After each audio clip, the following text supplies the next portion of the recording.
இன்றைய 43வது ஜோதிட கருத்தரங்கத்தில் ஜோதிட சூட்சமங்கள் என்ற தலைப்பில் ஜோதிஷ் பூர்ணா திரு ஆர் துத்தியப்பன் ஐயா அவர்கள் உரையாற்றுவதற்காக வருகை புரிந்திருக்கிறார்கள். வழக்கம் போல இன்றைய வகுப்பும் வெற்றி வகுப்பாக அமையவும், இன்றைய கருத்துக்கள் அனைத்து ஜோதிட பூர்ணாக்களுக்கும் உடனடியாக புரிந்து அனுபவத்திற்கு கொண்டு வருவதற்கான வாய்ப்பை இறைவன் வழங்க வேண்டும் என்று பிரார்த்தித்துக் கொண்டு தொத்தியப்பன் ஐயா அவர்களுக்கு வாழ்த்துக்களை தெரிவித்து, ஐயா அவர்கள் தங்களுடைய ஆய்வு கருத்துக்களையும் அனுபவ கருத்துக்களையும் வெளிப்படுத்துவதற்கு வருகை புரிய வேண்டுமாய் அன்புடன் கேட்டுக்கொள்கிறேன். ஐயா வணக்கம். ஐயா வணக்கம். ஐயா வணக்கம். வணக்கம் ஐயா, வாழ்த்துக்கள் ஐயா. நீங்க உங்களுடைய வகுப்பு ஆரம்பிக்கலாங்க ஐயா. ரொம்ப நன்றிங்க ஐயா. மேலும் சிறிய ஜோதிட வித்தியாலயத்தினுடைய மாணவனாக நான் இருந்து இந்த அடியனுக்கு ஜோடி சூட்சமங்கள் அப்படிங்கிற தலைப்புல பேச வாய்ப்பளித்த திரு ஐயா அவர்களுக்கும் நிறுவனத்தார் அவர்களுக்கும் இந்த அடியனுடைய அன்பான பணிவான வணக்கங்கள். மேலும் நம்ம சிறிய ஜோதி வித்தியாலயத்தினுடைய தன்மை எடுத்து சொல்வதற்கு ஒரு 5 நிமிடம் மட்டும் தேவைப்படுகிறது. நான் சிறிது காலத்திற்கு முன்பு முதல்ல ஜோசியம் படிக்கணும் அப்படின்னு என் மனசுல ஒரு எண்ணம் இருந்தது. அப்போ எங்க படிக்கலாம் அப்படிங்கிற ஒரு கேள்வியும் இருந்தது. அப்பொழுது பார்த்தீங்கன்னா கூகுளில் நான் அது பதிவு செஞ்சு பார்த்தேன். அப்போ முதல்ல வந்தது பார்த்தீங்கன்னா ஸ்ரீஹரி ஜோதிட வித்தியாலயத்தினுடைய இதுதான் வந்துச்சு. அப்போ வந்து பார்த்தீங்கன்னாக்க அதை அட்டன் பண்ணி உள்ளே போகும்போது ஐயாவோட ஃபோன் நம்பர் கிடைச்சது. ஆரம்பத்தில் பார்த்தீங்கன்னா அந்த நேரத்தில் நம்ம நேராக போயிட்டு கிளாஸ் வகுப்புக்கு போயிட்டு நிறைய மாணவர்கள் இருந்தாங்க. அப்போ எனக்கு சரியாக தெரியல. இது ஒரு பாக்கியம் அப்படிங்கிறதுலாம் எனக்கு தெரியல. அப்போ ஐயாவுடைய பாடங்கள், நுணுக்கங்கள், அந்த உரையாடல்கள் இதெல்லாம் கேட்கும் பொழுது பார்த்தீங்கன்னா இறைவனுடைய அருளால் நான் இங்கே வந்திருக்கிறேன் அப்படின்னு எனக்கு பரிபூர்ணமாக தெரிய ஆரம்பிச்சது. அப்போ நான் ஐயா கிட்ட ஒரு விஷயம் சொன்னேன். என்னன்னாக்கா, ஐயா என்னுடைய வீடு இங்க சேலத்துல மட்டும் இருந்துச்சு அப்படின்னா நான் வாழ்நாள் முழுவதும் உங்க கூடயே இருந்துருவேன் அப்படின்னு சொல்லியிருந்தேன். ஆனா அந்த பாக்கியம் மட்டும் எனக்கு ஒன்றும் கிடைக்கல. அதுக்காக ஐயா கிட்ட எப்பவுமே நான் வந்து கண்டிப்பா வேண்டிக்கிறேன். சரி, இப்போ நம்முடைய உரையாடலுக்குள்ள போயிடலாம். மேலும் பார்த்தீங்கன்னா நிறைய ஜோதிட சம்பந்தப்பட்ட விஷயங்கள், கருத்துக்கள் நிறைய இருக்கு. அதுல முன்னெல்லாம் பார்த்தீங்கன்னா ஜோதிடம் பரம்பரையாக பார்க்கக்கூடிய ஒரு தன்மை தான் இருந்துச்சு. இப்ப நிறைய பேர் எல்லாம் படிக்கிறோம், நிறைய வித்தியாலயங்கள் இருந்தால் கூட அப்பெல்லாம் பரம்பரையா தான் அதை வந்து பார்த்துக்கிட்டு வருவாங்க. அப்போ பார்த்துட்டு வரும்போது சில விஷயங்களை அவர்களுடைய பரம்பரைகளுக்கு மட்டுமே சொல்லி கொடுத்து கொண்டு வருவது உண்டு. மற்ற நபர்களுக்கு அதை வந்து பெரும்பான்மையாக சொல்லிக் கொடுக்க மாட்டாங்க. ஏன்னா அவர் தாத்தா, அவருடைய பையன், அவருடைய பேரன் இவ்வாறாக மிக ரகசியமான சில விஷயங்களை அவர்கள் மறைமுகமாகவே வைத்து அவருடைய பரம்பரைகளுக்கு மட்டுமே சொல்லிக் கொடுத்து அதை ஒரு பரம்பரை தொழிலாக எப்பவுமே கொண்டு வந்தாங்க. ஆனா இப்பொழுது நிறைய வித்தியாலயங்கள் இருந்த போதிலும் ஸ்ரீஹரி ஜோதி வித்தியாலயத்தில் படிப்பது மிகவும் உன்னதமான ஒரு விஷயம். மேலும் ஸ்ரீஹரி ஜோதி வித்தியாலயத்தில் பார்த்தீங்க அப்படின்னா படித்த அனைவருக்கும் ஜோடம் சார்ந்த விஷயங்களில் அதிக முக்கியத்துவம் வாய்ந்த விஷயங்கள் பரிபூர்ணமாக முழுமையாக தெரிந்திருக்கும். அதில் எல்லளவும் மாற்றம் இல்லை. அது மட்டும் தானா என்றால் இல்லை. ஜோடத்தை படித்துவிட்டு பின் வெளியே வரும் பொழுது மற்ற விஷயங்களையும் மிக தெளிவாக புரிந்து கொள்ளக்கூடிய அந்த ஞான திறனை ஸ்ரீஹரி ஜோதி வித்தியாலயம் முழுமையாக கற்றுணர்ந்திருக்கிறது. அதை முழுமையாக கற்றுவும் கொடுக்கிறது. என்னுடைய அனுபவத்தில் நான் சொல்றேன். நான் அதை படிச்சு முடிச்சுட்டு வெளியே வரும்போது நிறைய விஷயங்களை நான் வந்து பார்க்குறேன், செய்யறேன். அப்ப பார்க்கும் பொழுது பார்த்தீங்கன்னா இந்த ஜாதகருக்கு இதை சார்ந்த பலன்கள் தான் நடக்குது, இந்த ஜாதகருக்கு இதை சார்ந்த கேள்விகள் தான் வந்திருக்குது அப்படின்னு முன்கூட்டியே அறியக்கூடிய அந்த ஞான திருஷ்டி அப்படிங்கிறது ஸ்ரீஹரி ஜோதி வித்தியாலயத்தில் படித்த மாணவர்களுக்கு பரிபூர்ணமாக கிடைக்கிறது. என்னுடைய அனுபவமான உண்மை. மேலும் சில ஜோதிடர்கள் வந்து பார்த்தீங்கன்னா யதார்த்தமா பார்த்துட்டு இது இப்படிதான் அப்படிதான் சொல்லிட்டு போயிடுவாங்க. அது நான் நிறையவே பார்த்துருக்கேன். பார்த்தீங்கன்னா, சுத்த ஜாதகம் அப்படின்னு சொல்லுவாங்க. ஆனா பார்த்தீங்கன்னா, திருமண தாமதம் மட்டும் நெறைய நடந்துட்டு இருக்கு. ஒரு பாப்பார பாப்பிரெட்டிப்பட்டி தொகுதி. அந்த தொகுதியிலிருந்து ஒரு நண்பர் வந்திருந்தார். அவருக்கு சுத்த ஜாதகம். அந்த ஜாதகத்தை கணிக்கும் பொழுது பார்த்தீங்கன்னா, சுத்த ஜாதகமாக இருந்தது. ஆனால் பாவக சக்கரத்தில் செவ்வாய் தோஷம் இருக்குது. இங்க பெரும்பான்மையான இருக்கக்கூடிய ஜோதிடர்கள், அந்த செவ்வாய் தோஷம், அந்த பாவக சக்கரத்தை பயன்படுத்துவதே இல்லை. இதன் தன்மையாக அந்த ஜாதகருக்கு 38 வயது ஆகியும் திருமண தாமதம் ஏற்பட்டிருக்கிறது.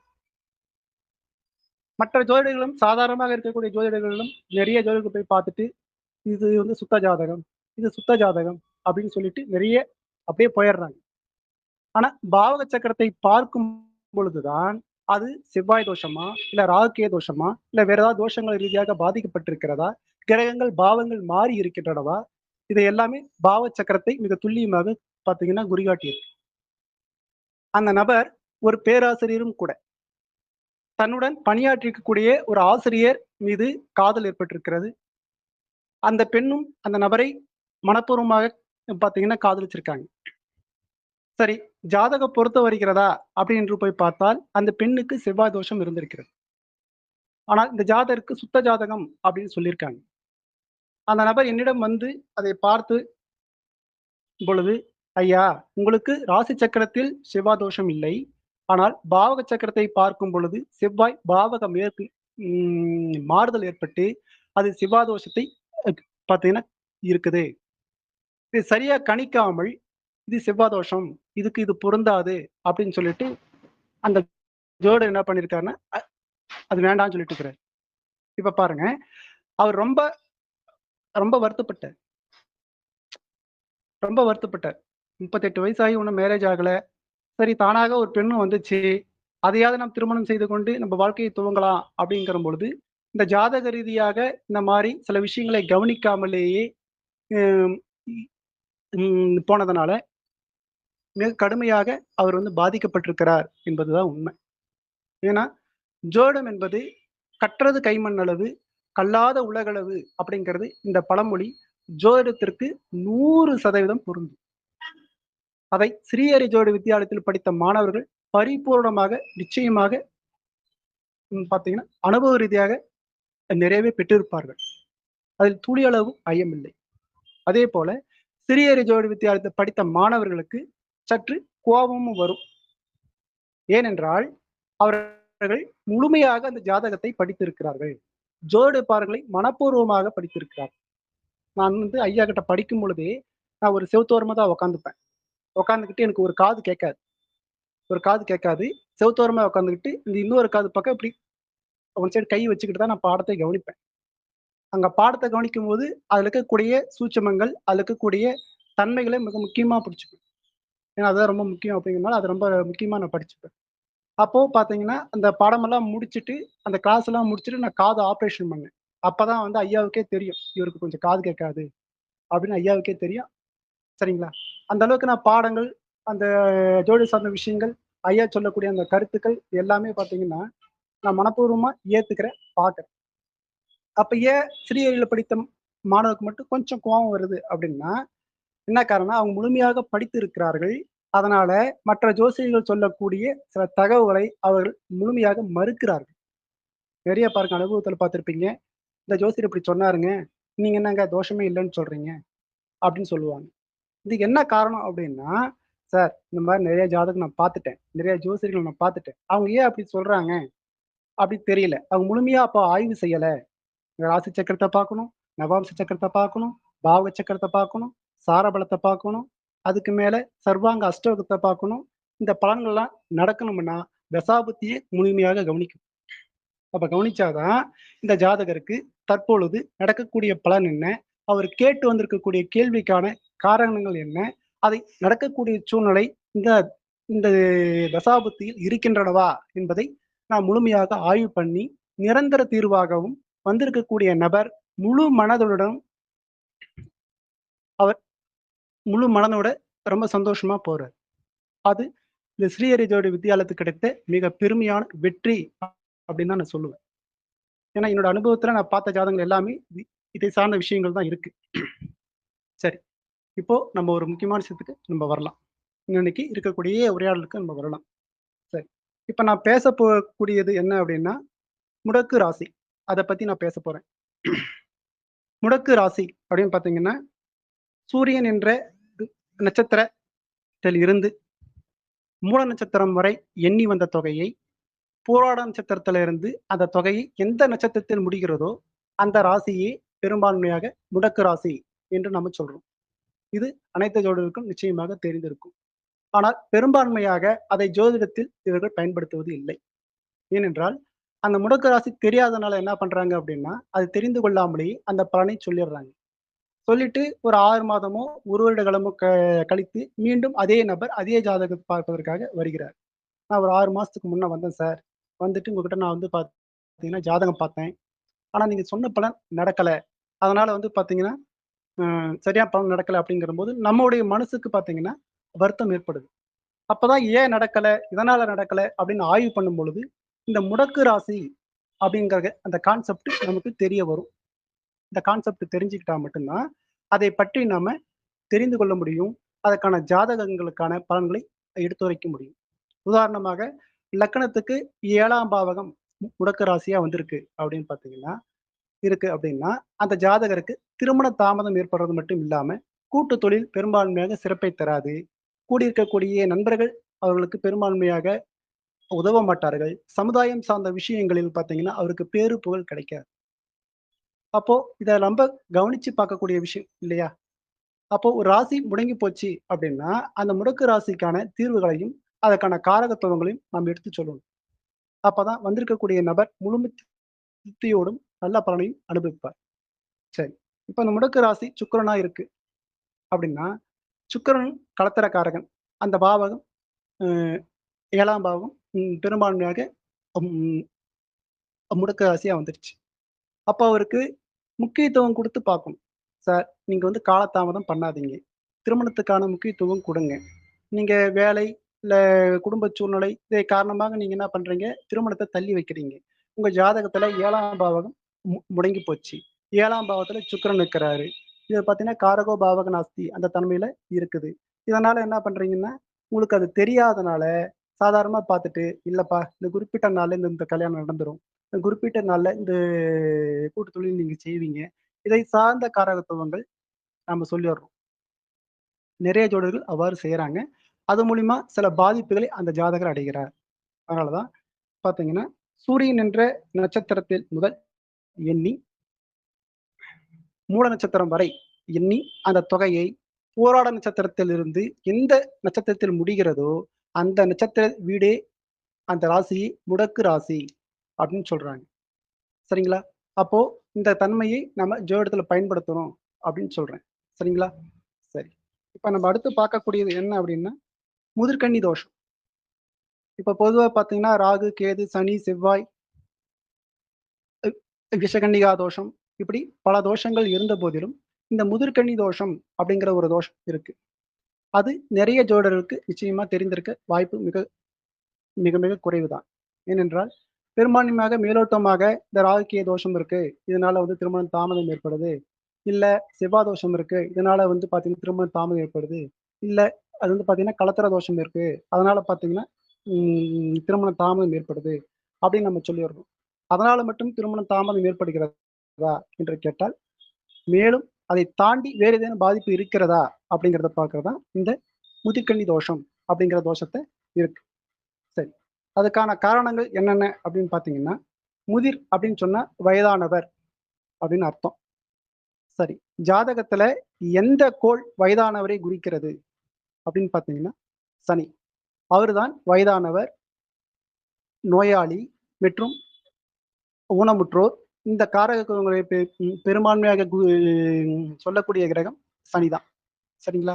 அப்போ சனி 7ஆம் இடத்தில் இருந்தாலோ, 7ஆம் அதிபதியும் சனியும் இணைந்திருந்தாலோ, சுக்கிரன், சனி இ இ இணைந்திருந்தாலும், செவ்வாய், சூரியன் 7ல் அமர்ந்து சனி பார்வை பெற்றிருந்தாலும், சனி சனி சந்திரனையும் 7ஆம் வீட்டையும் 7ஆம் அதிபதியும் பார்வை பெற்றிருந்தாலும், இது முதிர்க்கன்னி தோஷம் அப்படின்னு அப்படின்னு சொல்லப்படுது. சரி. இதுல எப்படி நான் இத தெரிஞ்சுக்கிட்டேன் அப்படின்னா, பெண்ணாகர பக்கத்துல செக்காரப்பட்டி அப்படிங்கிற ஊர். அந்த ஊர்ல இருந்து ஒரு பெண்ணோட ஜாதகம் எனக்கு வந்துச்சு. எனக்கு கூட வந்துச்சு. அத நான் ஆய்வு பண்ணி பார்த்தேன். பார்த்தம்போது பார்த்தீங்கன்னா, பொதுவா சொல்லக்கூடியது தான். இந்த ராகு, கேது, சனி, செவ்வாய் தோஷம் இதெல்லாம் வந்து பார்த்தீங்கன்னா, பொதுவா சொல்லக்கூடியது தான். அப்படி பெரும்பான்மையா இந்த ராகு, கேது, செவ்வாய் தோஷம் வந்து இருந்தால் கூட அவர்களுக்கு பெரும்பான்மையா திருமணம் ஆகிவிடுகிறது.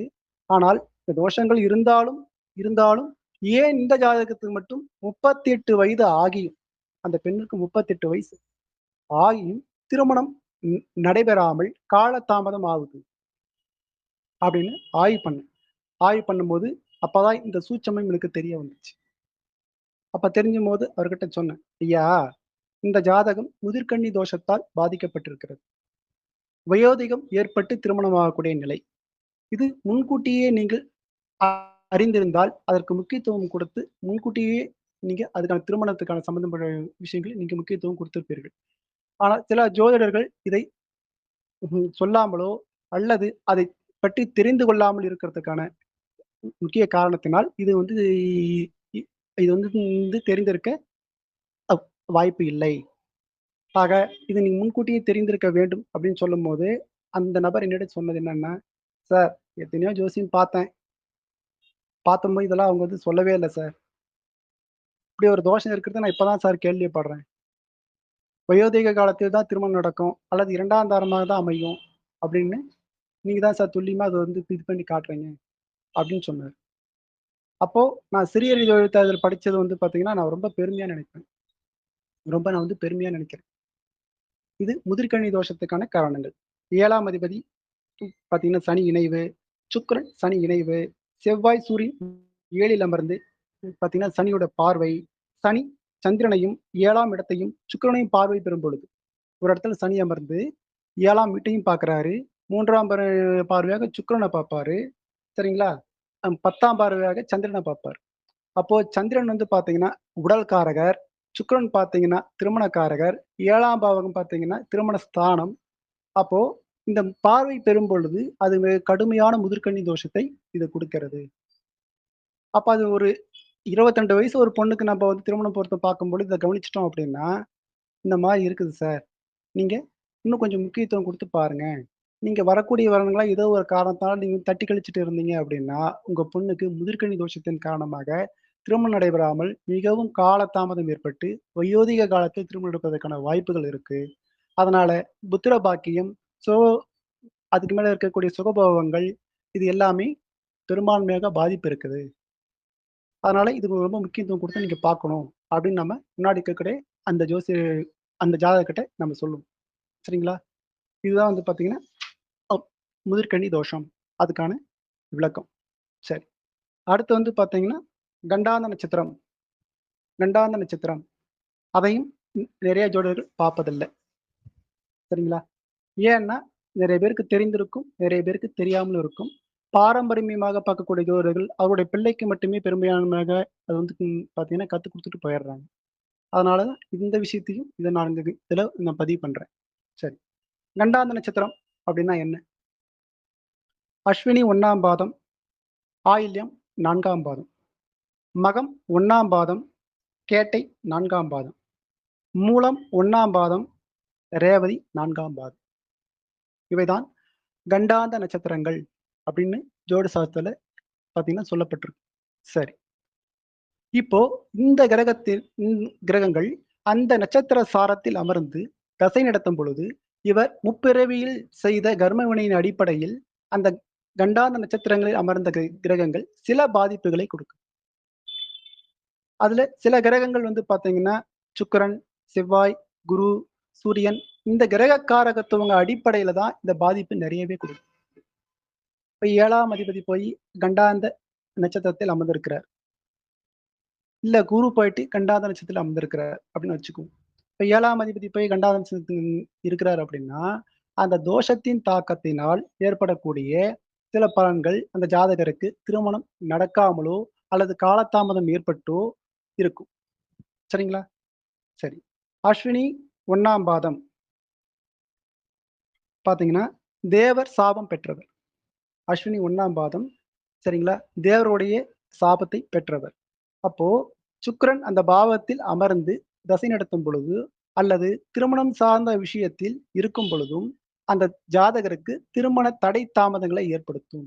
ஏனென்றால் அந்த ஜாதகர் தேவர்களுடைய சாபம் பெற்றதனால் அந்த பலன்களை அந்த ஜாதகர் பரிபூர்ணமாக பெறாமல் தடை தாமதங்களை ஏற்பட்டு பிறகு ரொம்ப பார்த்தீங்கன்னா கஷ்டப்படுவார். சரிங்களா? தெய்வ சாபம் பெற்றவர்.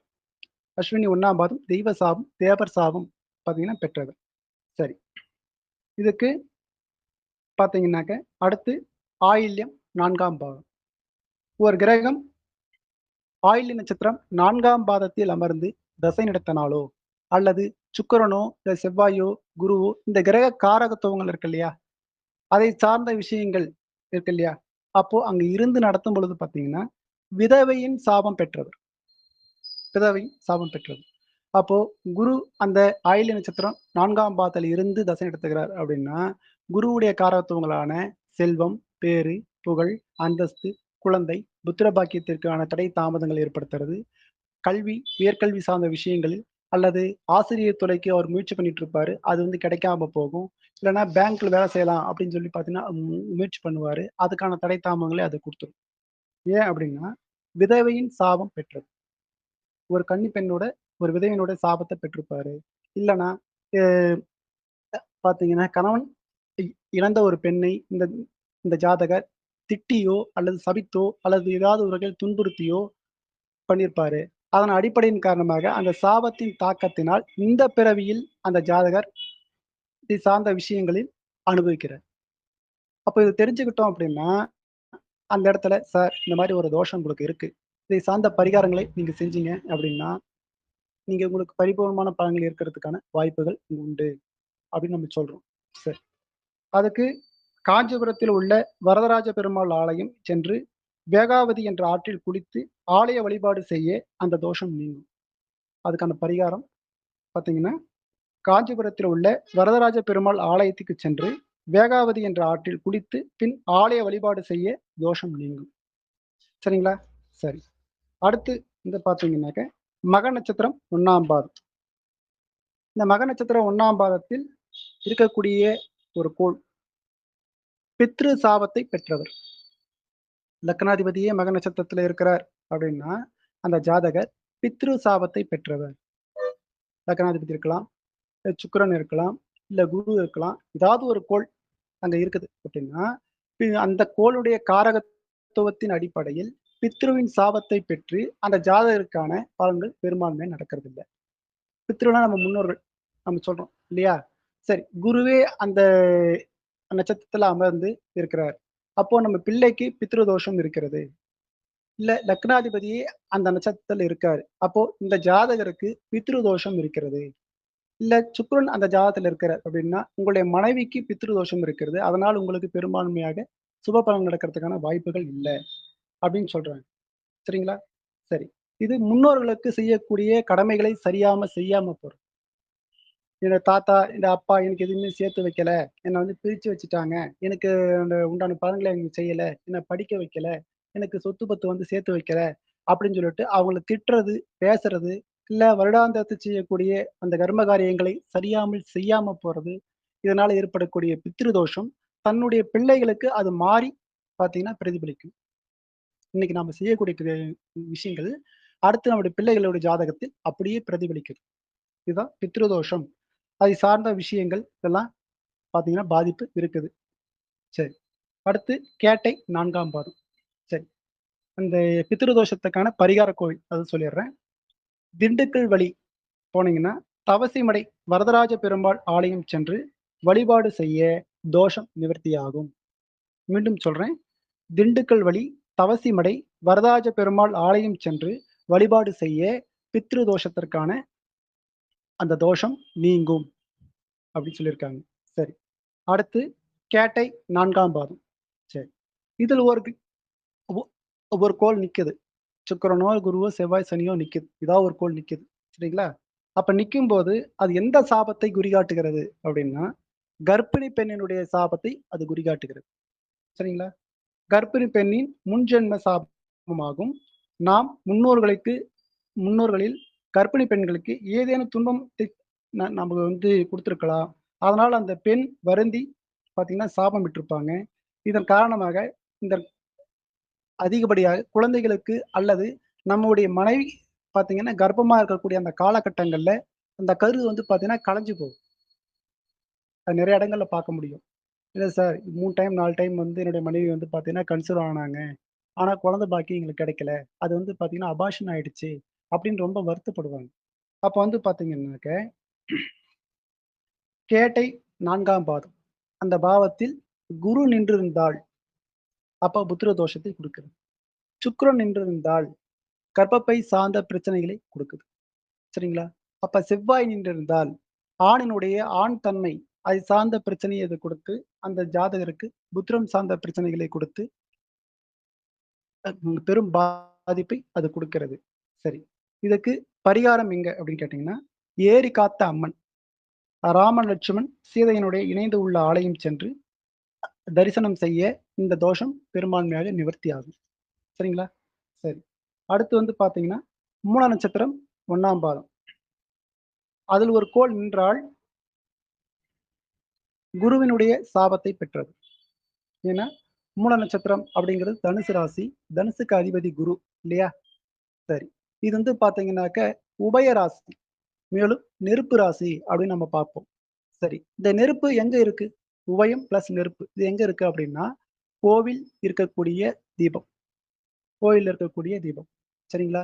அப்போ இந்த கோயில்ல வந்து பார்த்தீங்க அப்படின்னாக்க, ஒரு திருவிழா காலங்கள்ல, பூஜை செய்யக்கூடிய நேரங்கள்ல இருக்கக்கூடியது, அதை நம்ம தடை ஏற்படுத்துவது, இல்ல நான் வந்த பின்னாடி தான் அந்த கோயிலுக்கு பூஜை செய்யணும் அப்படின்னு சொல்லக்கூடிய விஷயங்களை வந்து நம்ம பண்றது. இல்ல இந்த கோயிலுக்கு நான் தான் வந்து பார்த்தீங்கன்னா தர்மகர்த்தா, நான் எல்லாம் நீங்க எப்படி செய்யலாம் அப்படிங்கிறது பண்றது. இல்லது நம்ம கற்றுக் கொடுத்த குருமார்களுடைய சாபத்துக்கு அல்லது அவர்களை இழிவாகவோ அல்லது அவங்க மன வருந்தபடியாகவோ ஏதேனும் இருக்கக்கூடிய காரியங்களை செய்யவிருந்தால் பார்த்தீங்கன்னா, இந்த குரு சாபம் அப்படின்னு ஆகும். சரி. இந்த குரு சாபம் இருக்கு அப்படின்னு பார்த்தீங்கன்னா, குருன்னா நீங்க சொல்லவே வேண்டாம். பொருளாதாரம், குழந்தை பாக்கியம் இதை சார்ந்த விஷயங்களில பெரும்பான்மை தடை தாமதங்களை ஏற்படுத்தும். சரி. இதற்கு பரிகாரம் அப்படின்னு பார்த்தீங்கன்னா, சாமிநாதன் ஆலயம் சென்று வழிபாடு செய்ய உத்தமம். முருகப்பெருமானுக்கு அங்க என்ன வழிமுறைகள் செய்றாங்களோ, அந்த வழிமுறையிலேயே பார்த்தீங்கன்னா, பூஜை செய்யணும். சரிங்களா? சாமிநாதன் ஆலயம். அங்க சென்று அதுக்கான பூஜை முறைகளை செய்தோம்னா, இந்த இந்த குரு சாபம் நீங்கும். சரி. அடுத்து ரேவதி 4ஆம் பாதம். ரேவதி 4ஆம் பாவத்தில் சுக்கிரன் நின்றால் அல்லது செவ்வாய் நின்றால், சரிங்களா? முக்கியமா சுக்கிரன், செவ்வாய். சரி. இந்த கிரகணம் நின்றால் கன்னியின் சாபம் பெற்றவர். அந்த ஜாதகர் கன்னியினுடைய சாபத்தை பெற்றவர். சுக்கிரன், செவ்வாய்க்கு தான் அங்க கொஞ்சம் முக்கியத்துவம் குடுக்கணும். ஏன் அப்டின்னா, கன்னியின் சாபம் அப்டின்னா, ஒரு பெண்ணை திருமணம் செய்து கொள்கிறேன் என்று சொல்லி ஏமாற்றுவது. அல்லது நம்ம சகோதரன், சகோதரி அவர்களுக்கு செய்யக்கூடிய முக்கியமான விஷயங்களை செய்யாமல் போவது. அல்லது பார்த்தீங்கன்னா, சொத்துக்கு ஆசைப்பட்டோ, இல்ல வேற ஏதாவது ஒரு காரணத்துக்காகவோ அந்த பெண்ணுக்கு திருமணம் செய்யாமல் காலதாமதம் படுத்துவது. சரிங்களா? அல்லது ஒரு பெண் வந்து பார்த்தீங்கன்னா, இழிவாக பேசுவது. இல்ல அந்த பொண்ணு சரியில்ல. அந்த பெண் வந்துட்டு பார்த்தீங்கன்னா, தவறான நடத்தை உள்ளவர். அப்படின்னு நம்ம ஒரு பெண்ணை வந்து துன்புறுத்துவது, அல்லது ஒ ஒரு பழி பாவத்தை சொல்வது வந்து பார்த்தீங்கன்னா, அந்த கன்னியினுடைய சாபத்தை பெற்றவர். சரிங்களா? சரி. இதனால என்ன ஆகும்னா, குடும்பத்தில் இருக்கக்கூடிய ஒரு பெண்ணுக்கு முதிர்கன்னி தோஷம் ஏற்பட்டு, மிக தாமதமாக திருமணம் நடைபெறும். அல்லது அவருடைய பிள்ளைகளுக்கு அந்த திருமண பாக்கியம் என்பது தடை தாமதங்களை ஏற்படுத்தும். சரிங்களா? சரி. இதுக்கு எங்க பரிகாரம் அப்படின்னு பார்த்தீங்கன்னாக்க, தேவிப்பட்டினம் கடலளந்த பெருமாள் ஆலயம் சென்று, கடலில் நீராடி வழிபாடு செய்ய உத்தமம். சரிங்களா? தேவிப்பட்டணம் கடலளந்த பெருமாள் ஆலயம் சென்று, கடலில் நீ அன் நீராடி வழிபாடு செய்ய உத்தமம். சரி. இந்த ஜோதிட சூட்சுமங்களை நீங்கள் பெரும்பான்மையாக பயன்படுத்த வேண்டும் என்பது அடியனுடைய பணிவான கருத்து. சரி. அடுத்து நம்ம பார்க்கக்கூடியது என்ன அப்படின்னா, இந்து லக்கணம். இந்து லக்கணம் அப்படின்னா என்ன? பொதுவா நிறைய ஜோசியர்கள் நீங்க சொல்லி கேள்விப்பட்டிருப்பீங்க. இந்து லக்கணத்தில் ஒரு கிரகம் நின்றால், அது நல்ல திசை நடத்தும் பொழுது, யோக தசையாக அமரும் அப்படின்னு சொல்லுவாங்க. சரிங்களா? சரி. இந்து இலக்கணத்துல நீச கிரகமாக இருந்துச்சு அப்படின்னா, அது நீசம் தன்மை நீங்கி சுப பலன்களை கொடுக்கும் அப்படின்னு சொல்றாங்க. இதுல நிறைய கான்செப்ட் இருக்கு. அவங்க சொல்லக்கூடிய நிறைய கான்செப்ட் இருக்கு. சரி. என்னுடைய அனுபவத்தில் இந்து லக்கணம் அப்படின்னு பார்த்தீங்க அப்படின்னா, அது எப்படி கணிக்கிறது அப்படிங்கிறது சொல்லிடுறேன். சரி. சூரியன் என்ற ராசிக்கு 9ஆம் அதிபதி. சந்திரன் என்ற ராசிக்கு 9ஆம் அதிபதி. சரிங்களா? இந்த ராசி அதிபதிகள எடுத்துக்கணும். எடுத்துக்கிட்டு ஒவ்வொரு கிரகங்களுக்கும் கதிர் அளவுகள்லாம் பார்த்தீங்கன்னா குடுத்துருக்காங்க. இந்த கதிர் அளவுகள்லாம் பார்த்தீங்கன்னா குடுத்துருக்காங்க. அதுல வந்து பார்த்தீங்கன்னாக்க, சூரியன் 30 கதிர் அளவு, சந்திரன் 16 கதிர் அளவு, செவ்வாய் 6 கதிர் அளவு, புதன் 8, குரு 10, சுக்கிரன் 12, சனி 1. இதெல்லாமே பார்த்தீங்கன்னா, அந்த கிரகங்களுக்கு பார்த்தீங்கன்னா கொடுக்கப்பட்ட கதிர் அளவு. சரி. இப்போ இந்த 9ஆம் அதிபதி, சூரியனுக்கு 9ஆம் அதிபதி, சந்திரனுக்கு 9ஆம் அதிபதி. இந்த 2 கதிர் அளவுகளும் கூட்டி வரக்கூடிய தொகை இருக்கு இல்லையா? அது 12 தாண்டி இருந்துச்சு அப்படின்னா, ராசி சக்கரத்தில் 12 கட்டங்கள் தான் இருக்கு. இல்லையா? சரி. அந்த 12க்கு அதிகமாக இருக்குது அப்படின்னா, அந்த 12 கழிச்சுட்டு, மீதி இருக்கக்கூடிய எண்ணிக்கையை ராசி இருக்கு இல்லையா? அதிலிருந்து எண்ணி வர வேண்டும் அப்படின்னு ஒண்ணு இருக்கு. இன்னொன்னு இல்லன்னா, லக்கணத்திலிருந்து எண்ணி வர வேண்டும் அப்படின்னு 2 கான்செப்ட்டா சொல்றாங்க. சரிங்களா? இதுல பெரும்பான்மையா லக்கணத்திலிருந்து எண்ணி வர்றது கொஞ்சம் சரியா இருக்கும் அப்படின்னு நான் நினைக்கிறேன். ஏன் அப்படின்னா, பெரும்பான்மையா நம்ம லக்கணத்தை முன்னாடி வைத்து தான் பலனை நம்ம சொல்றோம். இந்த லக்னாதிபதி இங்க இருக்காரு. இந்த ஆதிபத்தியம் பெற்ற கோள் இங்க இருக்கு அப்படின்னு சொல்லிட்டு நம்ம வந்து பலனை சொல்றோம். சரிங்களா? சரி. இப்போ அப்போ இந்த லக்கணத்துக்கு ஒரு குறிப்பிட்ட ராசி இந்து லக்கணமா வருது. ஒரு குறிப்பிட்ட ராசி இந்து லக்கணமா வருது. சரி. அந்த ராசி இந்த ஜாதகருக்கு நன்மை செய்கிறாரா? தீமை செய்கிறாரா? அதுதான் அங்க ரொம்ப முக்கியம். ஏனென்றால் அங்க நம்ப Facebookல பார்க்குறோம், YouTubeல பார்க்குறோம், நிறைய விஷயங்கள பார்க்குறோம். பார்க்கும்போது பார்த்தீங்கன்னா, இந்து லக்கணம், இந்து லக்கணம் அப்படின்னு சொல்லிட்டு அதில இருக்கக்கூடிய கிரகங்கள் வந்து பார்த்தீங்கன்னாக்க, அ யோகத்த குடுக்கும் அப்படின்னு நிறைய சொல்றாங்க. அத நானும் பார்த்துருக்கேன். பட் இருந்தாலும் கூட என்னுடைய அனுபவத்தில் இந்து லக்கணத்தில் ஆதிபத்தியம் அசுப ஆதிபத்தியம் பெற்ற கோள் அமராமல், சுப ஆதிபத்தியம் பெற்ற கோள் அமர்ந்தால் மட்டுமே அது யோகத்த செய்யும். சரிங்களா? ஏனென்றால், அந்த ராசி ஒரு பலமான ராசி. அந்த ராசிக்கு தான் முக்கியத்துவம் குடுக்கும். சரி. அந்த ராசியில எந்த கோளும் இல்ல அப்டின்னா, அந்த ராசி அதிபதி உட்கார்ந்திருக்கக்கூடிய இடமும், அந்த இந்து லக்கணமும் ஒரு அவருடைய தசாபுத்தி காலத்தில் யோக பலனை செய்யும். சரி. அதுவும் இங்க இல்ல அப்டின்னா, அந்த ராசியை எந்த கோள் பார்க்கிறதோ, அந்த கோளினுடைய காரகத்துவ அடிப்படையில் ஒரு யோகத்தை குடுக்கும். சரி. இப்ப பாருங்க, ஒரு 6ஆம் அதிபதி, 8ஆம் அதிபதி, இல்ல 12ஆம் அதிபதி அந்த ராசியில அமர்ந்திருக்கிறாரு. இல்ல அந்த ராசியே பார்க்குறாரு அப்படின்னு வச்சுக்குவோம். அந்த ஜாதகருடைய தன்மை என்ன ஆவறது? ஆல்ரெடி இவங்க ஆதிபத்திய அடிப்படையில இவங்க வந்து பார்த்தீங்கன்னா, ரொம்ப அசுபர் அப்படின்னு சொல்றோம். அப்போ அந்த ஆதிபத்தியல போய் உட்கார்ந்திருக்காருன்னா, அந்த ஜாதகருடைய பலன் என்ன ஆவறது? அங்க ராசிக்கு முக்கியத்துவம். ஏன்னா பலனை உயர்வாக சொல்லும், உயர்வாக குடுக்கும் அப்படிங்கிறதுனால அந்த விஷயத்த பாருங்க. இந்த இடத்துல தவறாக பலன் சொல்லிவிடக்கூடாது அப்படிங்கிறது தான் ரொம்ப ரொம்ப முக்கியம். ஏன்னா அந்த ராசியத்தில் ஒரு 6ஆம் அதிபதியோ, இல்ல 8ஆம் அதிபதியோ அவங்க அந்த ராசியில அமர்ந்துறாரு. அப்ப அது யோகத்தை குடுக்குமான்னா, நிச்சயமா குடுக்காது. அந்த ராசி பலமான ராசி அப்படிங்கிறதுனால, அதுல அமர்ந்த கிரகம் தன்னுடைய காரகத்துவத்தின் அடிப்படையில பலனை கொஞ்சம் உயர்வாக குடுக்கும். அதுதான் உண்மை. ஆதிபத்திய ரீதியாக 1, 5, 9, 2, 11 இல்ல கேந்திராதிபதிகள் இந்த மாரி போய் அமர்ந்திருந்தாங்க அப்படின்னா, அதை சார்ந்த காரகத்துவங்கள் பார்த்தீங்கன்னா, அதிகப்படியா குடுக்கும். இல்ல 6, 8, 12 மாரகஸ்தானம், பாதகஸ்தானம் இந்த அதிபதிகள் போய் அங்க உட்கார்றது, அதை பாவ கிரகங்கள் ஏதேனும் பாக்குது. இந்த லக்கணத்துல இந்த அசுவ கிரகங்கள் அமர்ந்து, மேலும் ம் பாவ கிரகங்கள் அத பாக்குது அப்படின்னா, அந்த ஜாதகருடைய நிலைமை கொஞ்சம் யோசனை பண்ணி பாருங்க, கடுமையாக பாதிக்கும். சரிங்களா? அதனால இந்த கான்செப்ட்டையும் நாம பாத்தீங்கன்னா, ஜாதகம் பார்க்கும்போது இத கொஞ்சம் பாத்தீங்கன்னா, கவனிக்கணும் அப்படின்னு நான் சொல்றேன். சரிங்களா? சரி. அடுத்து இன்னொரு ஒரு முக்கியமான விஷயம். கிரக அவஸ்தா நிலை அப்படின்னு ஒண்ணு இருக்கு. இது வந்து என்னுடைய ஜாதகம் பார்க்கக்கூடிய தன்மையில வந்து பார்த்தீங்கன்னா, பெரும்பான்மையாக எனக்கு 100% பலன்களை மிக துல்லியமாக பார்த்தீங்கன்னா, சொல்லக்கூடிய ஒரு விஷயம். இது பார்த்தீங்கன்னா, கிரக அவஸ்தா நிலை. சரி. அவஸ்தை அப்படின்னா என்ன? அப்படிங்கிறதுக்கு முன்னாடி, அது என்னென்ன அவஸ்தை அப்படிங்கிறது சொல்றேன். சரிங்களா? சரி. இதுல ஒற்றைப்படை ராசிகள், இரட்டைப்படை ராசிகள் அப்படின்னு 2 இருக்கும்.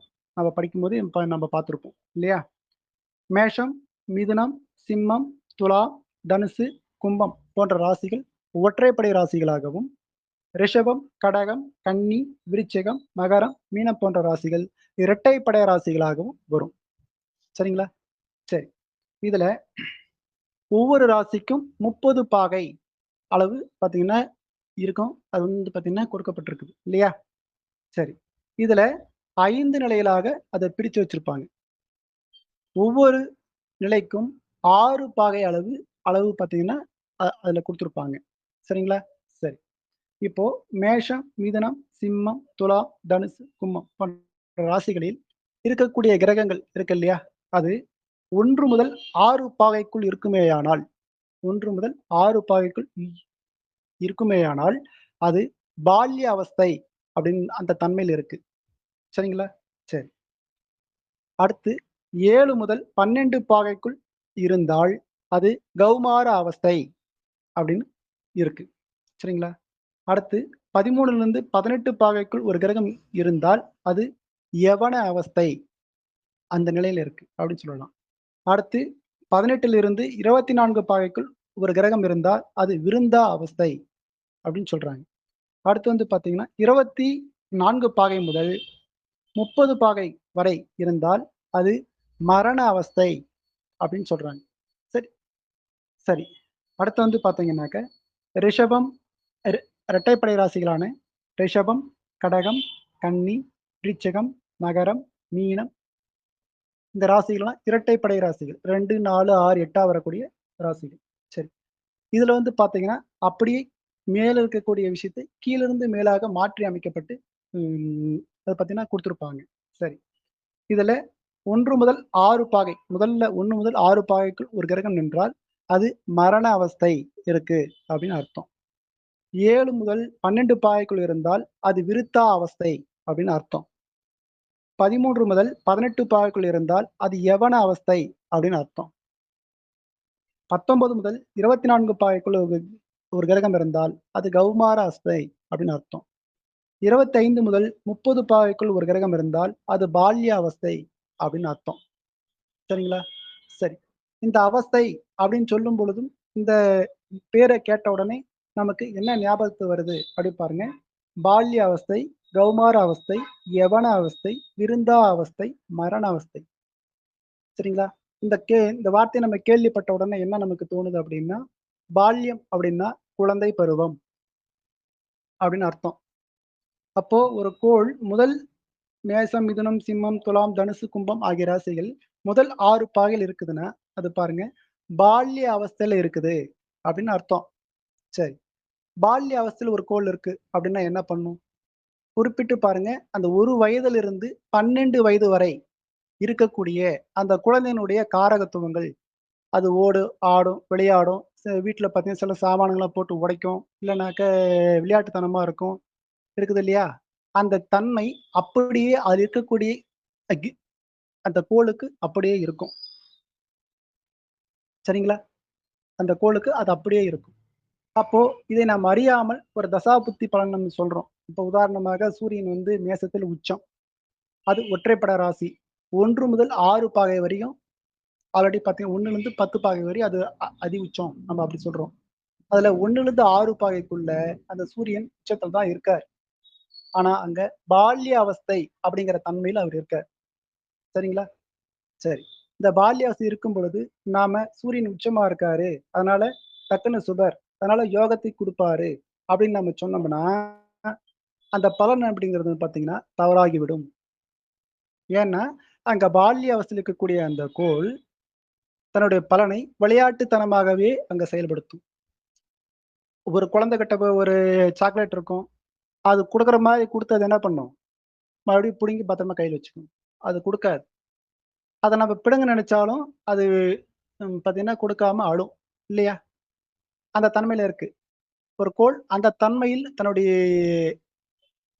பலத்தை அது அப்படியே பிரதிபலிக்கும். இந்த அவஸ்தா நிலைங்கிறது கிரகத்துக்கு எப்படி நம்ம ஆட்சி, உச்சம், நட்பு இதெல்லாம் பார்க்குறோமோ, அதே போல தான் இந்த 5 நிலைகளையும் தன் தன்மையை அப்படியே பிரதிபலிக்கிறது. சரி. அடுத்து பார்த்தீங்கன்னா, கௌமார அவஸ்தை. கௌமார அவஸ்தைன்னா என்ன? 13 வயது முதல் 24 வயது வரை. அப்படியே அந்த இது பண்ணிக்கோங்க. வயசு அப்படியே வந்து பார்த்தீங்கன்னா கன்வெர்ட் பண்ணிக்கோங்க. 13 வயது முதல் 24 வயது வரை இருக்கக்கூடியது கௌமார அவஸ்தை. அந்த வயசுல வந்து பார்த்தீங்க அப்படின்னா, ரொம்ப துருதுருன்னு ஓடுவாங்க, விளையாடுவாங்க, படிப்புல முக்கியத்துவம் குடுப்பாங்க. அதிகப்படியா பார்த்தீங்கன்னாக்க விளையாட்டு தனத்தில முக்கியம் குடுப்பாங்க, டிவி பார்ப்பாங்க, செல்லு பார்ப்பாங்க. அந்த மாரி தன்மை அந்த பருவத்தில இருக்கும். சரிங்களா? அப்ப இருக்கும் பொழுது ஒரு கோள் அங்க வந்து பார்த்தீங்க இருந்து தசை நடத்துகிறது என்றால், மத்திம பலனை தான் குடுக்கும். அந்த குறிப்பிட்ட காலகட்டங்கள்ல அவர் படிப்பாரு. அடுத்து வேலைக்கு போவாரு. அதை சார்ந்த விஷயங்களுக்கு மட்டுமே முக்கியத்துவம் குடுப்பார் தவிர, மற்ற பலன்களுக்கு சும்மா மத்திம தன்மையோட பலன்கள தான் அங்க குடுக்கும். சரிங்களா? கௌமார அவஸ்தை அப்படிங்கிறது அந்த தன்மை. சரி. அடுத்து யவன அவஸ்தை. யவன அவஸ்தைன்னா, ஒரு திருமணத்துக்கு தயாராக இருக்கக்கூடிய ஒரு நிலை.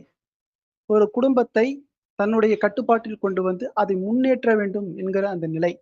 தன் பணியை சிறப்பாக செய்ய வேண்டும், அல்லது நல்ல வேலைக்கு போக வேண்டும், வருமானத்தை ஈட்ட வேண்டும், சேமிப்பு செய்ய வேண்டும், வீடு மனை யோகமாம் நம்ம அமைச்சுக்கணும் அப்படின்னு அந்த உறுதியான ஒரு தன்மை வருது இல்லையா? அது வந்து பார்த்தீங்கன்னா, 24லிருந்து 36 வயது வரை இருக்கு இல்லையா? அந்த குறிப்பிட்ட ஸ்டேஜ்ல தான் வந்து பார்த்தீங்கன்னா, அந்த தனிநபர் அப்படிங்கிறவர் வந்து பார்த்தீங்கன்னா, முக்கியத்துவம் குடுப்பார். சரிங்களா?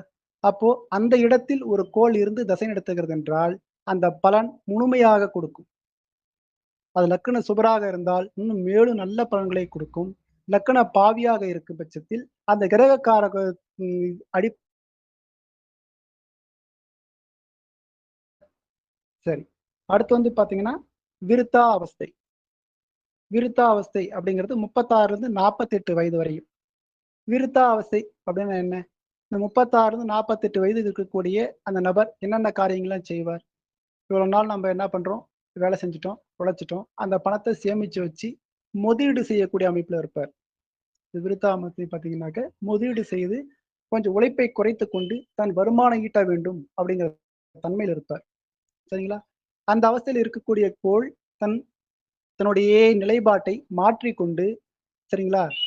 நான் வீட்ல இருந்துட்டு ஏதாவது வேலை செஞ்சு, நம்ம இது பண்ணணும். இல்லன்னாக்க ஒரு செய்யக்கூடிய தொழிலுக்கு ஒரு மேனேஜர் ஆவணும். இந்த மாரி தன்மையில அந்த கோள் தன் பணியை செய்யும். அடுத்து வந்து பார்த்தீங்கன்னாக்க, 25 30 பாகைக்குள்ள இந்த ஒற்றைப்படை ராசி இருக்கு இல்லையா? அதுல வந்து பார்த்தீங்கன்னா, மரண அவஸ்தை அப்படின்னு குடுத்திருப்பாங்க. மரண அவஸ்தை அப்படின்னா என்ன? பொதுவா அத மரணம்னு எடுத்துக்க முடியாது. 48 வயதிலிருந்து ஒரு 60 அப்படி வச்சுக்கோங்க. 48க்கு மேல ஒரு 60 வயசுக்கு 60, 65 வயசு எல்லாத்துக்கும் மேல இருக்கும். அப்போ அவருடைய வயோதிக காலத்தில் அவரால எந்த வேலையும் சரியா செய்ய முடியாது. படுத்தா எந்திரிக்க முடியாது. எடுத் எந்திரிச்சா படுக்க முடியாது. சரியான சாப்பிட முடியாது. படுத்த படுக்கையா இருப்பாரு. இல்லன்னா பார்த்தீங்கன்னா, நோய்வாய்ப்பட்டு இருப்பாரு. அந்த தன்மை எல்லாமே அந்த கிரகங்கள் அந்த இடத்துல இருந்து தசை எடுத்துக்கிறது அப்படின்னு வச்சுக்கிட்டோம்னா, அது அப்படியே பொருந்தும். இப்ப சூரியன் இந்த 30 பாகைகள்ல வந்து இருக்காரு அப்படின்னு பார்த்தீங்கன்னா, அது மரண அவஸ்தையில இருக்கு அப்படின்னு அர்த்தம். அப்ப பாருங்க சூரியனுடைய காரத்துவ அடிப்படையில அரசாங்கம் சார்ந்த இது இவருக்கு பெரும்பான்மை கிடைக்கிறதுக்கு வாய்ப்பில்ல. அப்பா மூலியமா இருக்கக்கூடிய உதவி கிடைக்க வாய்ப்பில்ல. இல்லையா? அப்போ அந்த மரண அவஸ்தையில் இருக்கக்கூடிய கோள், அது என்ன பண்ணுதுன்னா, தன்னுடைய பலன்களை, நம்முடைய காரகத்துவங்களை ஜாதகருக்கு கொடுக்காமல், தடை தாமதத்தை ஏற்படுத்தும். அல்லது செயல்பட முடியாம போயிடும். சரிங்களா? இந்த இந்த இடத்துல இருந்து எதுக்கு தான் அந்த கோள் வந்து பார்த்தீங்கன்னா, தசை நடத்துதோ தெரியல. அப்ப மரணம்னா, மரண அவஸ்தையில இருக்கு. தனக்கு வயோதிக காலத்தில் அந்த கோள் இருக்கு. அதனால வந்து பார்த்தீங்கன்னாக்க, தன்னுடைய தசாபுத்தி பலன்களை சரிவர செய்யாது. சரிங்களா? சரி.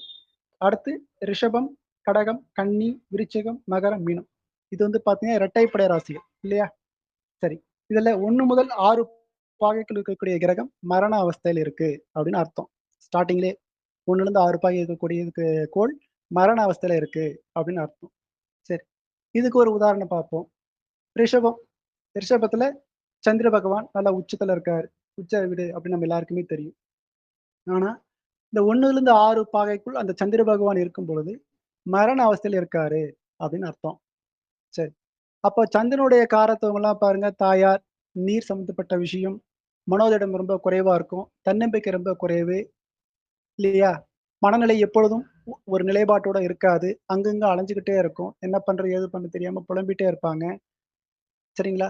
அப்போ இந்த மரண அவஸ்தை அப்படிங்கிறது, அந்த கோள் அந்த இடத்துல இருந்து பார்த்தீங்கன்னா, தசை நடத்தும் பொழுது பயங்கரமான குழப்பத்தை கொடுத்துவிடும். அப்போ இத நம்ம கவனிச்சு பலன் சொல்லும்பொழுது பார்த்தீங்கன்னா, "சார் இது வந்து பார்த்தீங்கன்னா, மரண அவஸ்தையில இருக்கு சார். இந்த இருக்கக்கூடிய பலன்களை நம்ப வேண்டாம். இருந்தாலும் நீங்க அதுக்கான முயற்சிகளை மட்டும் செய்யுங்க. அதுதான் உங்களுக்கு வந்து நல்ல பலன்களை குடுக்கும்." அப்படின்னு நம்ம சொல்றோம். சரிங்களா? சரி. 7 முதல் 12 பாகை. அதே ரிஷபத்துல இருக்கும்பொழுது, விருத்தா அவஸ்தை அப்படின்னா, அதாவது 36லருந்து 48 வயதுக்குள்ள இருக்கக்கூடிய அந்த தன்மை. அந்த தன்மை இருக்கு இல்லையா? அது வந்து பார்த்தீங்க அப்படின்னா, ஒரு இடத்துல இருந்து எல்லாத்தையும் அனுபவிக்கணும். ஏற்கனவே சொன்ன மாரி, ஒரு ஓனரா இருந்து நான் அத செஞ்சுக்கணும்.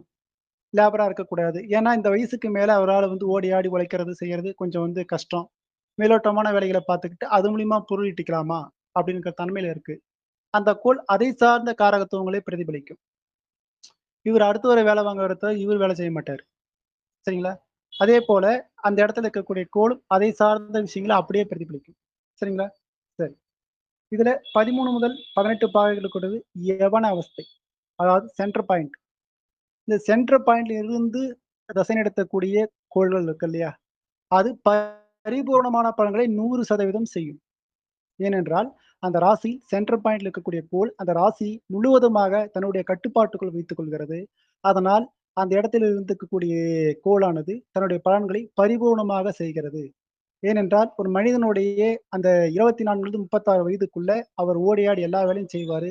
அந்த இடத்துல தன்னம்பிக்கை அதிகம், விடாமுயற்சி அதிகம், தைரிய வீரியம் அதிகம். தடுக்கி கீழ விழுந்தா கூட என்ன பண்ணுவாரு? டக்குன்னு எழுந்திரிச்சுப்பாரு. அப்போ அந்த கோள் இருக்கு இல்லையா? அது அமர்ந்த கோள் இருக்கு இல்லையா? இப்ப சூரியன், செவ்வாய், குரு எது வேணா இருக்கலாம். சரிங்களா? அப்போ அந்த இடத்துல வந்து பார்த்தீங்கன்னாக்க, அந்த கோள் தன் பலனை முழுமையாக செய்யும் அப்படிங்கிறது அர்த்தம். சரிங்களா? அடுத்து பார்த்தீங்கன்னா, கௌமார அவஸ்தை. இது நம்ம ஏற்கனவே பார்த்தது தான். சரிங்களா? 24லிருந்து 36க்குள்ள இருக்கு இல்லையா? அந்த அவஸ்தை நிலை அப்படிங்கிறது வந்து பார்த்தீங்கன்னாக்க, இதே தன்மையில முன்ன சொன்ன மாரியே இருக்கும். சரிங்களா? அதுக்கு அடுத்து பார்த்தீங்கன்னா, பால்ய அவஸ்தை. இதுவும் நம்ம முன்ன பார்த்த மாரி தான். இப்போ இந்த ஒற்றைப்படை ராசிகளுக்கு இந்த வரிசை என்பது பால்ய அவஸ்தை, கௌமார அவஸ்தை, யவன அவஸ்தை, விருந்தா அவஸ்தை, மரண அவஸ்தை. இரட்டைப்படை ராசிகளுக்கு கீழிருந்து மேலாக மரண அவஸ்தை, விருந்தா அவஸ்தை, யவன அவஸ்தை, கௌமார அவஸ்தை, பால்ய அவஸ்தை ஆகிய இந்த அவஸ்தா நிலைகளை நல்லா புரிஞ்சுக்கிட்டோம் அப்படின்னாவே, இப்போ ஒரு கோள் தசாய் புத்தி நடத்தக்கூடிய காலகட்டங்களில், அந்த பலன் முழுமையாக அந்த ஜாதகரை சென்று அடையுமா? அப்படிங்கிறத நம்ம ஈஸியா கண்டுபிடிச்சிடலாம். சரிங்களா? அப்ப கண்டுபிடிச்சுட்டு நம்ம சொல்லக்கூடிய பலன் இருக்கு இல்லையா? அது நிச்சயமாக அவருக்கு பரிபூர்ணமா நடக்குமா? நடக்காதா? அப்படிங்கிறத நம்ம துல்லியத்தன்மையோட கண்டுபிடிச்சிட்டோம் அப்படின்னா, சொல்லக்கூடிய பலன் என்பது நிச்சயமாக அது நடக்கும். அதை சார்ந்த விஷயங்கள் எல்லாமே நம்ம துல்லியமா பார்க்க முடியும். சரி. இதுல சில அவஸ்தைகள், சில கிரகணங்களுக்கு ஆகாது. இப்ப பார்த்தீங்கன்னா, தசாபுத்தி நடந்துட்டு இருக்குது. அதுல வந்து சில அவஸ்தா நிலைகள் இருக்கு இல்லையா? இந்த அவஸ்தா நிலைகள் வந்து பார்த்தீங்கன்னா, சில கிரகங்களுக்கு அது ஆகாது. சரிங்களா?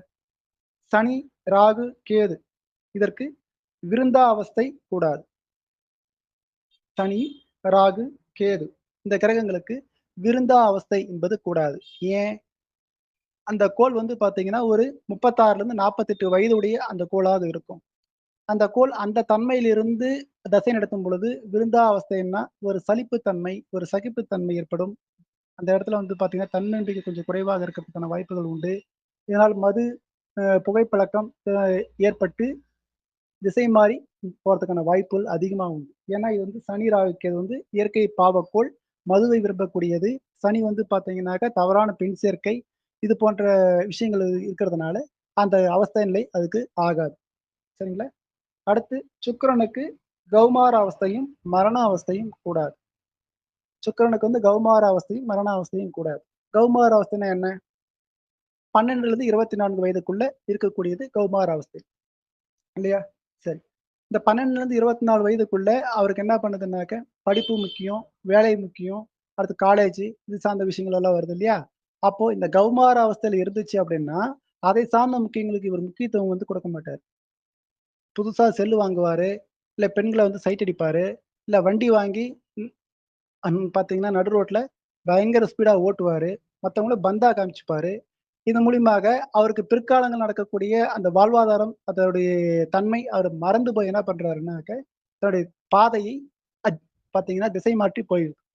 அதனால தான் சுக்கிரனுக்கு கௌமார அவஸ்தை அது வேண்டாம். அப்படின்னு சொல்றாங்க. சரி. அடுத்து செவ்வாய்க்கு விருந்தாவஸ்தை வேண்டாம் அப்படின்னு சொல்லப்பட்டிருக்கு. செவ்வாய்க்கு விருந்தாவஸ்தை ஏன் வேண்டாம் அப்படின்னா, அந்த 36லேருந்து 48 வயசு இருக்கு இல்லையா? அந்த நேரத்துல இந்த விருந்தாவஸ்தை அப்படிங்கிறது வந்து பார்த்தீங்கன்னா, கொஞ்சம் கோபம் அதிகமாக ஏற்படும். இவரு சண்டை சச்சரவு பண்ணுவாரு. இல்லன்னா கோல் மூட்டி விடுவாரு. இல்லன்னா வெட்டொன்னு துண்டுறோன்னு பேசிட்டு அவரு போயிடுவாரு. அதனால அந்த வேலை வாய்ப்பு அப்படிங்கிறது பாதிப்பு ஏற்படும். சகோதர வரையில பார்த்தீங்கன்னா, சண்டை சச்சரவு ஏற்படும். நிலம் சார்ந்த பிரச்சனை, இல்ல வீடு கட்டுறதுல பிரச்சனை, இல்ல அந்த நிலத்த வந்து பத்திரப்படுற இடத்துல வந்து பார்த்தீங்கன்னா பிரச்சனை. இல்ல அந்த நிலங்கள வந்து எனக்கு அதிக பாகம் வேணும், உனக்கு இந்த இந்த மாரி இது வந்து பார்த்தீங்கன்னா பிரச்சனை. அது குடுத்துருது. இல்லையா? ஏன்னா 36 48 வயசு வரைக்கும் அந்த விருந்தாவஸ்தை அதனுடைய காரத்துவங்களை குடுக்குது. சரி. அடுத்து புதனுக்கு அதே போல விருந்தாவஸ்தையும், மரணாவஸ்தையும் கூடாது. சரிங்களா? புதன் அறிவுக்காரகன், புத்தி கூர்மை, கல்வி, மேம்பாடு இப்படி இருக்கு இல்லையா? அந்த விருந்தாவஸ்தை அந்த 36, 48 வயசு இருக்கக்கூடிய ஒரு கோளாக நம்ம பாவிச்சு பார்த்தோம் அப்படின்னா, அவர் நிரந்தரமாக ஒரு இடத்துல இருக்க மாட்டாரு.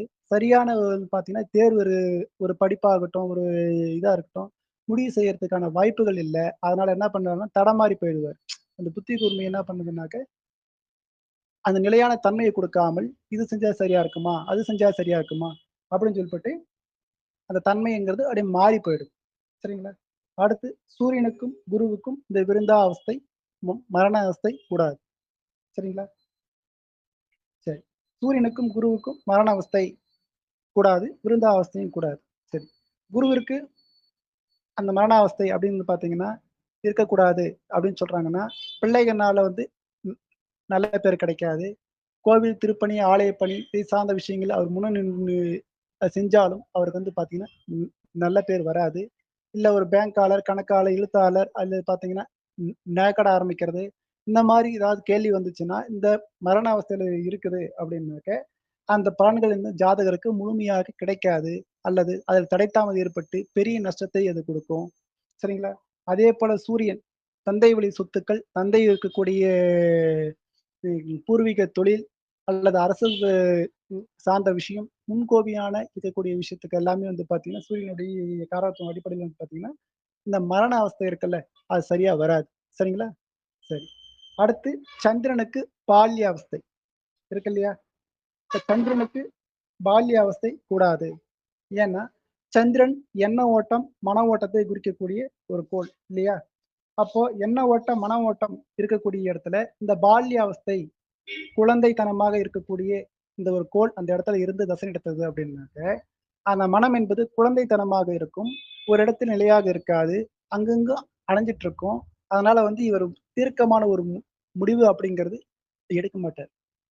அதனால தான் இந்த சந்திரனுக்கு வந்து பார்த்தீங்கன்னா, இந்த பால்ய அவஸ்தை அப்படிங்கிறது ஆகாது அப்படின்னு சொல்றாங்க. சரி.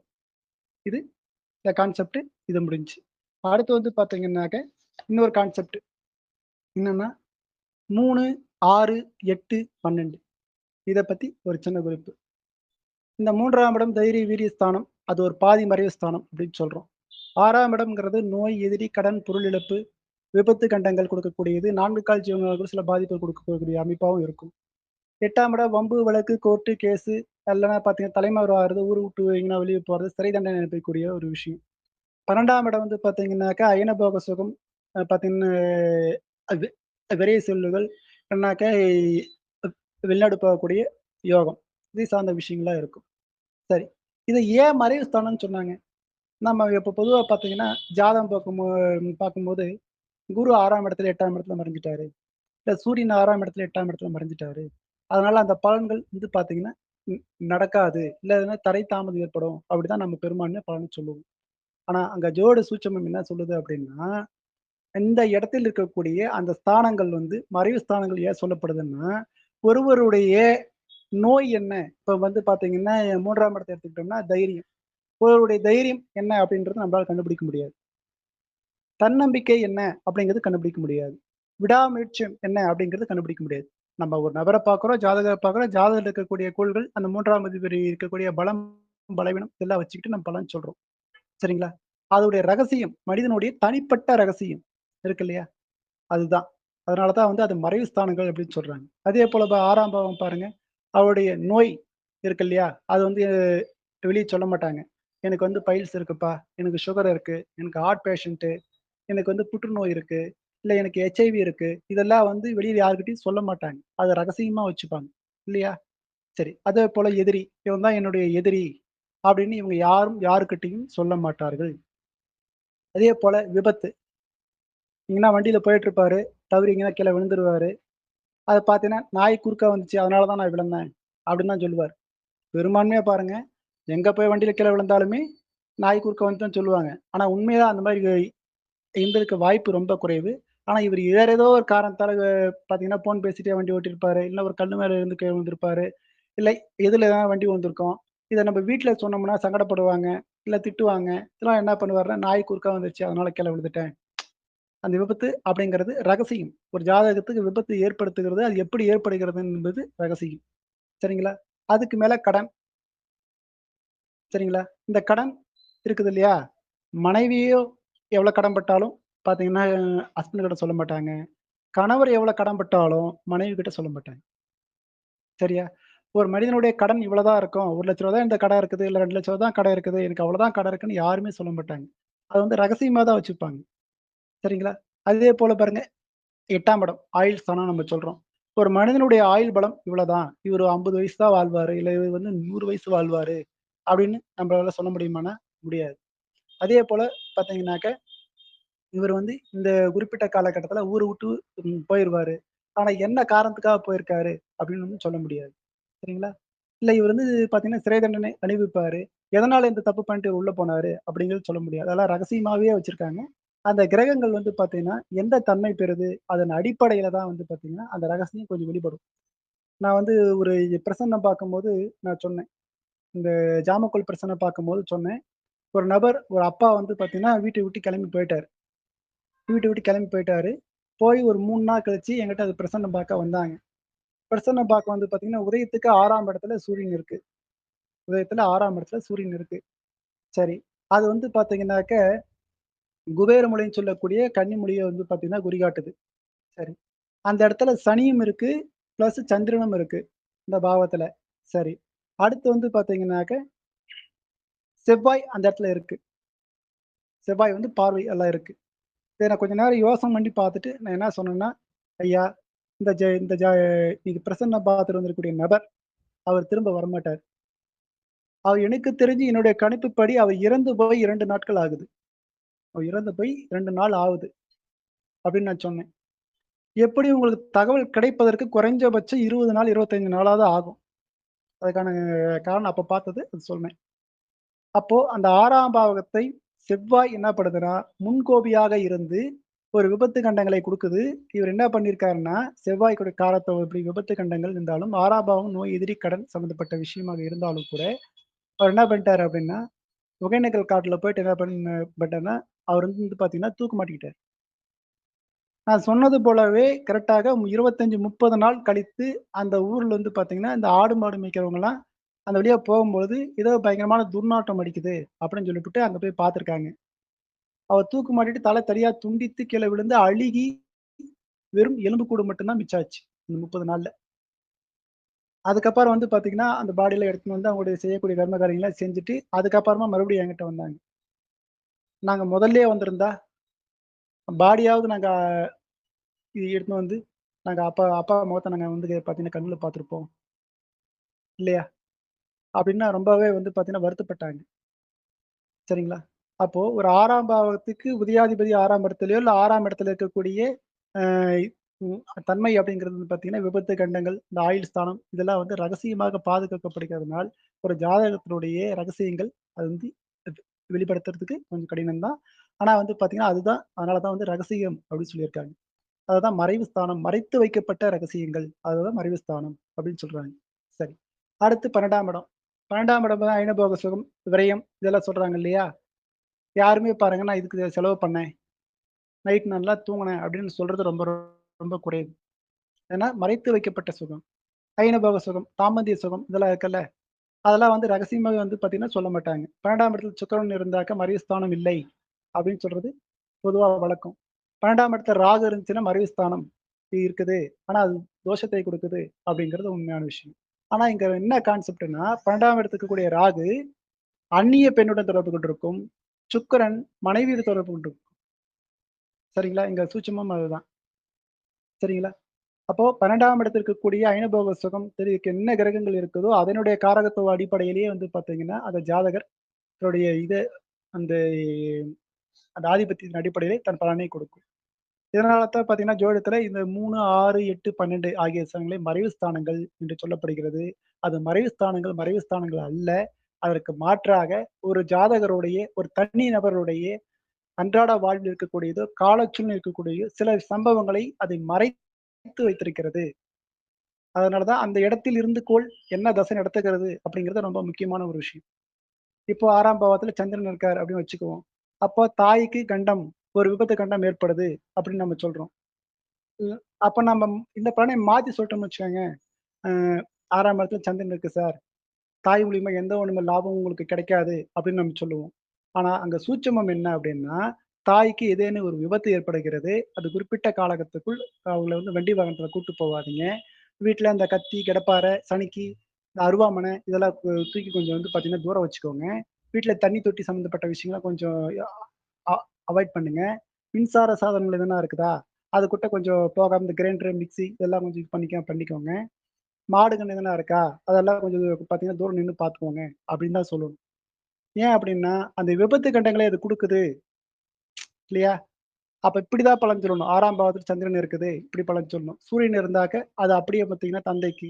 சுக்கிரன் இருந்தாக்க, அது அப்படியே பார்த்தீங்கன்னாக்கா மனைவிக்கு அல்லது சகோதரிக்கு. அதேபோல ராகு இருந்தா தாத்தாவுக்கு, கேது இருந்தா பாட்டிக்கு. அந்த பாவத்தோட அது இணைந்து இந்த ஜாதகருக்கு இந்த தன்மைய அது குடுக்கும். அப்படின்னு தான் பலன் சொல்லணும். சரிங்களா? சரி. இப்போ இது சார்ந்த விஷயம் நான் சொல்லியிருக்கேன். ம். எனக்கு தெரிந்த அடிப்படையில் நான் சொல்லியிருக்கேன். ஏதேனும் வந்து குறை இருந்தாலோ, அ எனக்கு சுட்டிக்காட்ட வேண்டுமாய் நான் மிகவும் பணிவோடு கேட்டுக்கிறேன் ஐயா. ஐயா, ஐயா வணக்கம் வணக்கம்ங்கய்யா. ரொம்ப சந்தோஷம், மகிழ்ச்சிங்கய்யா. உங்களுடைய வகுப்பு சிறப்பா இருந்தது.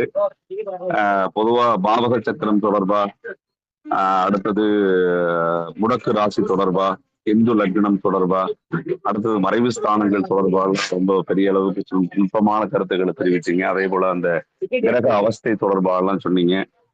நிறைய மூல நூல்கள்ல சொல்லப்பட்ட கருத்துக்களை எல்லாம் நீங்க வந்து மாணவர்களுக்கு அறிமுகப்படுத்தினது அப்படிங்கிறது ரொம்பவே சிறப்பு.